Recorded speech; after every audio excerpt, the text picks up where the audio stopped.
Hello बच्चों, let's see this question. तो इस क्वेश्चन में अपन को क्या बोला है कि जो फ्यूजन रिएक्शन होती है उसके लिए अपन को हाई टेम्परेचर चाहिए होता है।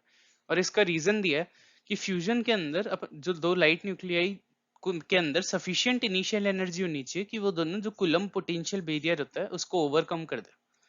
तो ये क्वेश्चन करने में जो की कॉन्सेप्ट यूज होगा वो हो जाएगा फ्यूजन रिएक्शन। तो फ्यूजन रिएक्शन में क्या होता है, अपन दो लाइट न्यूक्लियस को एक दूसरे के पास लेके आते हैं और ये जब दोनों टच करके एक नया न्यूक्लियर बना देते हैं, वो होती है फ्यूजन रिएक्शन। तो अब इन दोनों न्यूक्लियस पे कुछ चार्ज होगा, तो अगर ये दोनों न्यूक्लियस पास आएंगे तो ये दोनों रिपेल भी करेंगे एक दूसरे को। तो इन दोनों की ये तो सही बात होगी कि फ्यूजन रिएक्शन के लिए अपन को हाई टेम्परेचर चाहिए होते हैं। ये तो करेक्ट है, ये तो फैक्ट है, तो ये करेक्ट है।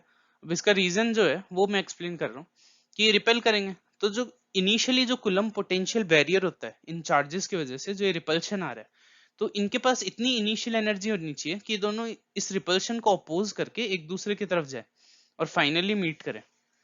तो रीजन भी करेक्ट है कि फ्यूजन के लिए लाइट न्यूक्लियस के पास इतनी इनिशियल एनर्जी होनी चाहिए कि कुलम पोटेंशियल बैरियर को ओवरकम कर दे। और ये कुलम पोटेंशियल बैरियर जैसे जैसे ये डिस्टेंस कम होता जाता है ना आर, वैसे वैसे जो ये फोर्स वाला बैरियर होता है बढ़ता जाता है। तो मतलब अपन को इनिशियली बहुत ज्यादा एनर्जी चाहिए होगी अगर अपन दोनों को इन दोनों को कोलाइड करवाना है तो उसके लिए अपन को हाई टेम्परेचर चाहिए होंगे।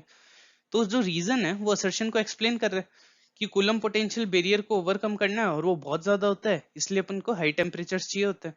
तो इसका करेक्ट आंसर हो जाएगा ए, मतलब one. So the final answer is one. Hope you understand it well. Best of luck.